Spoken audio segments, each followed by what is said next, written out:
busquen en San Juan capítulo 4, versículo 23.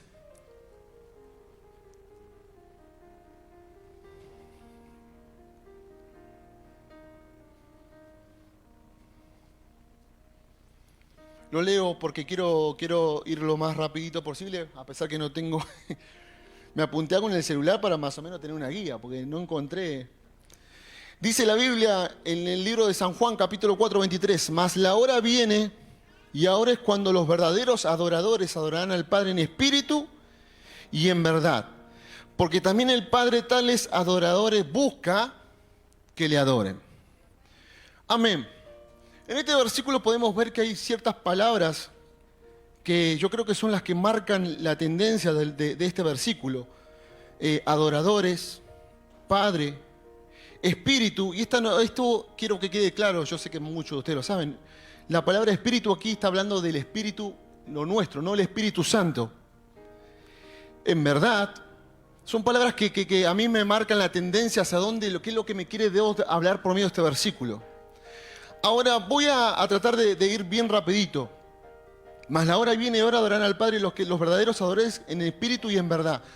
Cuando habla de espíritu y cuando habla de verdad, son dos palabras muy importantes en este versículo. Porque cuando hablamos de espíritu, está hablando, como le dije recién, del espíritu que tenemos nosotros, dentro de nosotros. Amén. Y para que ustedes entiendan la magnitud del versículo, lo que nos quiere explicar. Yo cuando pensaba en lo que iba a compartir, me vino a la mente cuando el profeta Eliseo le pide a Elías una doble porción del Espíritu. Pero el profeta Eliseo no le estaba pidiendo a Elías una doble porción de unción del Espíritu Santo. Porque no era a Elías a quien tenía que pedirle una doble porción de unción. Él sabía que eso era con el Padre. Lo que él estaba pidiendo era una doble porción del Espíritu de Elías. ¿Saben por qué? Porque al tener una doble porción del Espíritu que tenía Elías, yo digo... es como tener un acceso directo a la presencia de Dios. No fue cualquier cosa lo que le estaba pidiendo el profeta Eliseo a Elías. Él estaba diciendo, yo quiero una doble porción de tu espíritu. De eso que vos tenés. Y entonces yo quiero que ustedes entiendan la magnitud cuando habla este versículo del espíritu y en verdad. O sea que también podemos entender que muchas veces hay gente que adora al Padre y no está siendo del todo, no es del todo verdadero eso. Y por eso le digo que viene a relación lo que predicaba el pastor Carlos, lo que venimos hablando del Espíritu Santo y del adorar en verdad al Espíritu Santo, a nuestro Dios. ¿Amén? ¿Cuántos hasta ahí me van entendiendo? Ahora, ya leímos este versículo. Me venía a la mente cuando nuestro Jesús elige su equipo, sus 12 discípulos. Ustedes saben que todos lo debemos saber, era mucha la gente que servía y que seguía a Jesús. Se estipula que eran 500 personas aproximadamente y los que estaban continuamente con él. Pero hubo una elección de 12. ¿Cuántos lo saben? Hasta ahí vamos bien. Y ustedes saben que muchas veces esta elección de 12 lo pasamos por alto, como que... Ahora, yo decía, no fue algo tan así, porque pónganse en el lugar ustedes de los discípulos. El maestro está por elegir 12 que van a estar todo el tiempo con él. Que van a dormir, que van a estar... ¿Ustedes saben lo que habrá sido para esa gente? ¿Ustedes se imaginan lo que habrá sido para esa gente? Ahora dice la Biblia, yo me acuerdo, antes de decir lo que iba a decir de la Biblia, yo antes jugué un tiempito al fútbol, me defiendo jugando a la pelota. Y me acuerdo que, bueno, jugué un tiempito en un club, pero me acuerdo que fui como 4 veces y las 3 veces primera me bocharon. Pero siempre fui responsable yo para jugar al fútbol. ¿Por qué? Yo me acuerdo que jugaba todas las semanas. Iba toda la semana a jugar todos los días. Mi mamá no me deja mentir. Lunes, martes, todos los días, al potrero. Antes no había como ahora que se paga para ir a jugar a la cancha. Era más el potrero. Claro, venía, che, cabezón, ¿nos vamos a probar acá? Vamos. Y iba todo roto. Todo el músculo cansado. No jugaba nada. Chao. Es como que nunca tenía suerte. Y hoy es el día que mi mamá me dice, hijo, porque le cuento algo. La última vez que fui a jugar, tuve la desgracia que choqué con Facu. Choqué con Facu y sabe que Marce quería llamar a la ambulancia porque me voló, pero Marce me dice, pastor, llamamos la ambulancia. No, Marce, pará, digo, pero no, llamamos la ambulancia. Mi hijo me dice, papi, ¿estás bien? No, saben cómo me caí. Y mi mamá me dice, hijo, tenés que hacerte un estudio porque estás todo roto, me dice. Le digo, mami, ya sé. Le digo, papi, me voy a retirar antes que vos jugando a la pelota. Quédate tranquilo, ya está. Pero bueno, pero me gusta jugar al fútbol. Ahora, también me acuerdo de mi papá cuando jugaba a la pelota, que es como el ejemplo de Pepe Argento. Él siempre cuenta que mi suegra, él dice que su suegra le decía, o la pelota o mi hija. Y él dice, y bueno, acá está, elegí la hija. Pero eso lo sabe solamente él. Él dice, así me dijo tu abuela, o la pelota o mi hija. Pero bueno, ¿a qué voy con esto? De que las expectativas, él siempre cuenta que jugó al fútbol también, y cuando te dicen quedás, no quedás, es como que bueno, eso llévelo los discípulos. Jesús era como, no sé. Ahora, entre medio de esa gente, de esos discípulos, había gente no improvisada. Quiero que escuche esto. Entre ellos había una persona que trabajaba recolectando impuestos para el gobierno romano. Era un trabajo que no era muy bien visto.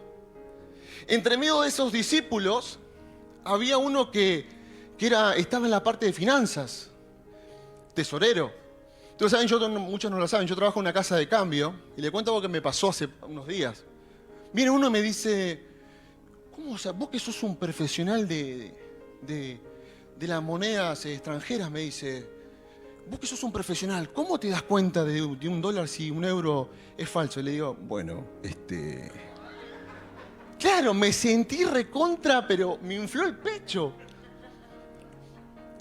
Había un tesorero entre los discípulos. Entre los discípulos había un político. Los celotes eran gente que mayormente armaban revoluciones y que iban en contra del gobierno. Y así como estos tres que le nombré, había los pescadores. ¿Se acuerdan que en un mensaje les dije que los judíos, si podían esquivar el agua, permítame que me tome un poquito de agua. Si los judíos, los israelitas, podían evitar el agua, es decir, embarcarse, lo evitaban. Ellos preferían caminar aunque sea que iban a tardar más. Ahora, la gente que trabajaba en uno de los recursos que eran más importantes de esa época, ellos sabían cuándo iba a haber tormenta. Fíjense que en muchos relatos la Biblia dice que el viento era contrario, porque era muy importante. Ellos tenían que saber si el viento era contrario o si el viento le era a favor. No eran gente improvisada los pescadores, los que trabajaban de esto. Aún hoy por hoy, los que se embarcan es un trabajo riesgoso. Aún en esa gente había gente que tenía profesiones como los pescadores. ¿Qué te quiero decir con esto? Que cuando Jesús eligió sus 12 no había gente desocupada. Todos eran gente que se ocupaban de algo. ¿Y qué quiero llegar con esto? Ya estoy llegando a lo que te quiero decir. ¿Cuántos en este día consideran que son elegidos por Dios? Me lo creyeron más o menos. ¿Cuántos consideran realmente que son escogidos, elegidos por Dios? Cuando yo pienso en esto y digo, yo soy un elegido por Dios, yo soy una persona en la que Dios fijó su mirada en mí, y lo mismo te digo a vos, no es una casualidad que estés en este lugar. No es un simple algo que pasó porque la naturaleza, no. Hay un plan específico con tu vida, hay un plan específico con tu familia, hay un plan específico con cada uno de los tuyos. Por eso estás en este lugar, por eso pasaste aquella puerta. Sos un elegido de Dios. Amén. Dios no va a llamar gente que sea vaga, que no. Él llamó gente que estaba ocupada, que estaba trabajando. Y Dios te llamó a vos para que trabajes también. Ahora, ¿qué te quiero decir con esto? Muchos de ustedes se sienten que han logrado algo en la casa de Dios. Muchos de ustedes, yo les dije, esta palabra es para gente crecida, para gente madura, para gente que está trabajando. Muchos de ustedes dicen, wow, yo llegué acá y la verdad que no sabía ni siquiera orar. Te decían, vamos a orar por la ofrenda. Señor, te pido que guarde. No, hay que orar por las ofrendas. Y hoy por hoy sos una persona madura, sos una persona que sabe orar, que sabe cómo expresarse. Pero yo qué te quiero decir en este día, no te conformes con lo que Dios te ha dado hasta el día de hoy. No te conformes con lo que Dios hasta el día de hoy depositó en tus manos. No te conformes con el crecimiento que Dios le ha dado a tu familia. No te conformes. ¿Sabe una cosa? La gente que va a las profundidades es la gente que logra, es la gente que conquista, es la gente que contagia al resto. La gente que se queda en las orillas es la gente que normalmente siempre sigue de lejos a Dios. Pero la gente que se mete y va más, son la gente que contagia. La gente que dice, wow, pero lo que tiene el pastor Carlos, esa alegría, es contagioso. Se nota. Decí conmigo, se nota. Ahora, ¿qué te quiero decir? Decí conmigo, Jesús, decilo, ahora vamos a decirlo en serio. Jesús está buscando íntimos. Y sobre eso te quiero hablar. Porque recién te dije de que vine a hablarle a gente que está trabajando, a gente que tiene un ministerio. No te conformes con ser, y quiero que lo interpretes lo que te voy a decir. No te conformes con ser parte de los 12. Tenés que ser un íntimo. Filadelfia, tenés que ser un íntimo. Poné tu nombre, tenés que ser un íntimo. No te conformes. No te conformes. Tenés que ir más allá. Como veníamos escuchando las prédicas de los pastores. Más búsqueda del Espíritu Santo. Más búsqueda, más servicio, más adoración. Esos son los íntimos. Y recordar el versículo. Él está buscando adoradores. Él está buscando íntimos. Él está buscando íntimos. ¿Cuánto lo creen? Digan amén en ese día. Dale ese aplauso al Señor con ganas.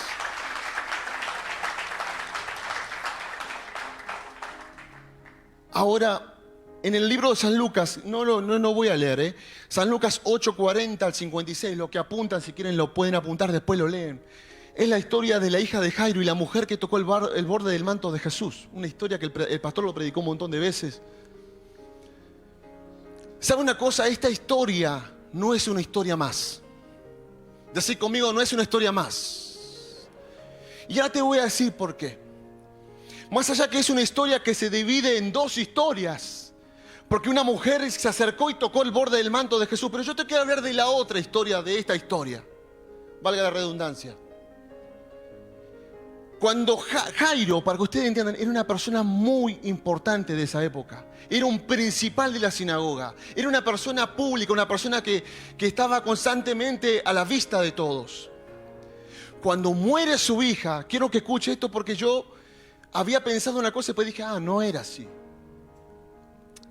Cuando este milagro de Jesús no fue un milagro más. El milagro que ocurre en esta historia no era un milagro más. Y te voy a explicar por qué. Lo primero que hice cuando estaba estudiando este relato, pensé que era el primer milagro en el que Jesús resucitaba a alguien. Pero después me di cuenta que no. El primer milagro de Jesús resucitando a alguien fue cuando Él resucita al hijo de la viuda de Naín. Ahora,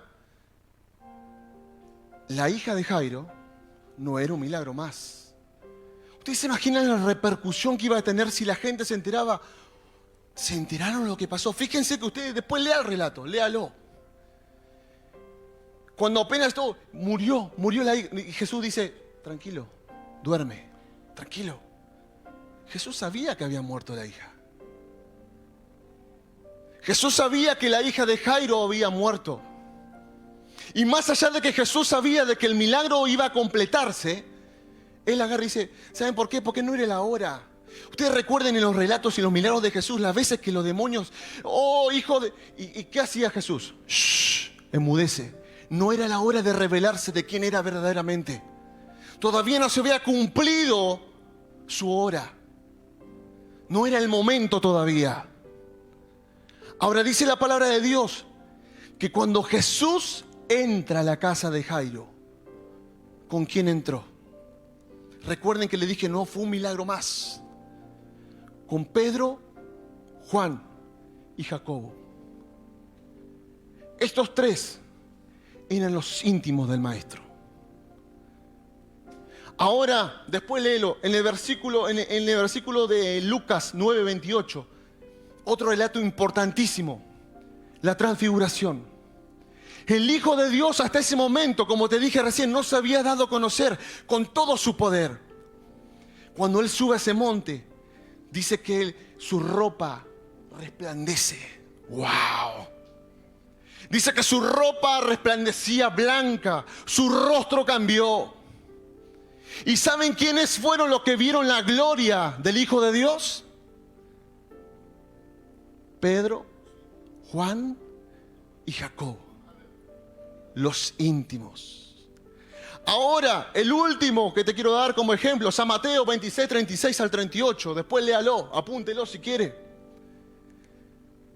Jesús, en sus últimos instantes, quizás el momento más difícil de su paso en la tierra.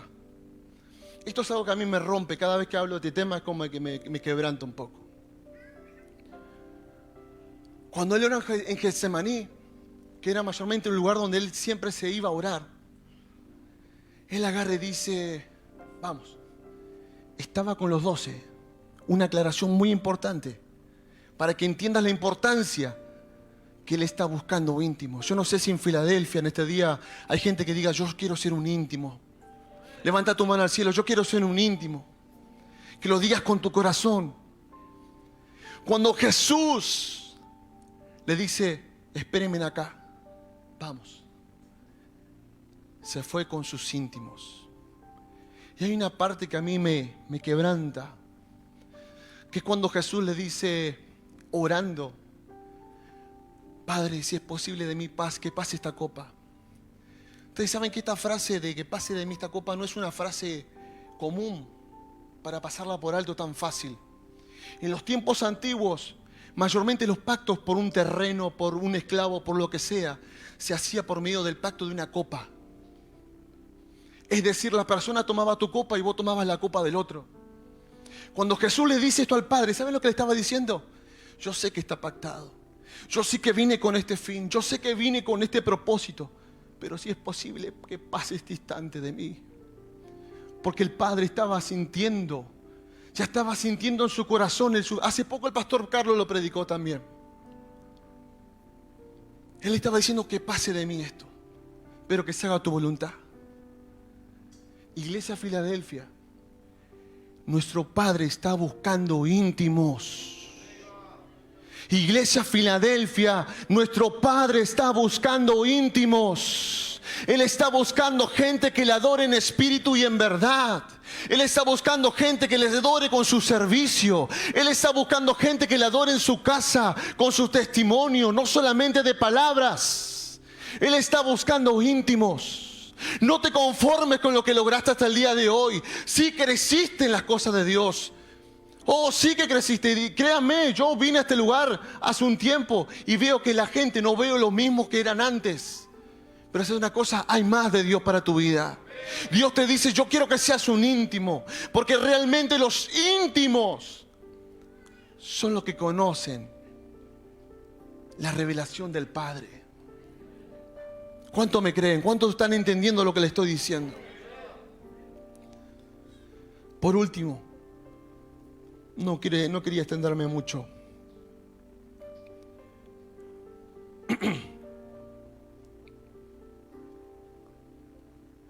Los íntimos conocen el corazón del Padre. Un hijo conoce lo que a su papá le gusta. ¿Usted se piensa que es casualidad que siempre el Padre relacione nosotros, que somos sus hijos, y dé el ejemplo del Padre? No, no es casualidad. Es que Él realmente quiere tener ese trato con tu vida. Y este mensaje no es un mensaje de mucho griterío y de quizás esperabas otro mensaje, pero es lo que Dios puso en mi corazón. Y quiero ser lo más claro posible con ustedes, familia, iglesia de Dios. Nuestro Padre está buscando íntimos. ¿Se acuerdan la canción que cantábamos allí cuando estábamos en la calle de Presidente Perón? La canción de Brunet. Yo en ti y tú en mí. Ese es el pacto. Es que realmente de eso se trata. No se trata de que nosotros sintamos que somos íntimos a Él, sino que Él también sienta que nosotros somos sus íntimos. Ese es el pacto. Esa es la verdad de la historia. Que nosotros sintamos que somos íntimos y que Él diga, sí, vení conmigo. Quiero pasar tiempo contigo. Los íntimos no vienen a la casa a decir, ¿qué tendrá Dios para mi vida? ¿Sabe cuántas veces Ezequiel fue a la casa de Dios y dijo, a ver qué Dios tendrá para mi vida? Los íntimos dicen, yo voy a tu casa, esto para vos, Señor. Y se rinden en ofrenda. Y le adoran en espíritu y en verdad al Señor. A pesar de lo difícil que estén pasando las circunstancias. ¿Sabe una cosa? Ando medio de mi salud, del estómago y eso. Y todo lo que le comenté al principio. Y sin embargo, para mí, como siempre la pastora Romina cuando canta y dice sacrificio de alabanza, realmente a veces es difícil. Pero la misma palabra te lo dice. Debes hacer un sacrificio. Como decía el pastor Carlos, para que esa alabanza suba al trono de Dios. Para que esa adoración suba al trono del Padre. Porque no basta solamente con conocerlo, no basta solamente con que vengas a la casa de Dios. No basta con que llores, no basta con eso. Porque el Padre está buscando íntimos. Porque nuestro papá está buscando íntimos. Y sabes una cosa, hace poco te dije la vida, ¿se acordás? No me acuerdo en qué mensaje específico, pero te hablé de la vida de Pedro y te dije, su vida cambió radicalmente. Es que precisamente cuando vos más te pones a la gloria de Dios, es cuando Dios comienza a transformar tu mente. Es cuando Dios comienza a transformar tu carácter. Es cuando Dios comienza a transformar tu cara. ¿Sabe una cosa? Hace poco hablaba con mi esposa y le decía algo que me impactó y con esto ya voy cerrando. Cuando Moisés sube al monte a hablar con Dios, más allá de que se oía una voz de trueno, pero ¿saben la cantidad de gente que yo no creo nada que Moisés te está hablando con Dios? ¿O usted se piensa que todos eran soldaditos? No, había mucha gente rebelde. Dios habla muchas veces de su pueblo que era un pueblo duro. Ahora, ¿cuál fue la señal cuando él baja de ese monte de hablar cara a cara con Dios? Que él había estado expuesto a la presencia de Dios. ¿Cuál fue la señal? Su rostro resplandeciente. Es que cuando sos un íntimo, tu rostro resplandece. Cuando sos un íntimo, tu cara, tu semblante es otro. Tu accionar es otro. Yo te invito a que te pongas de pie.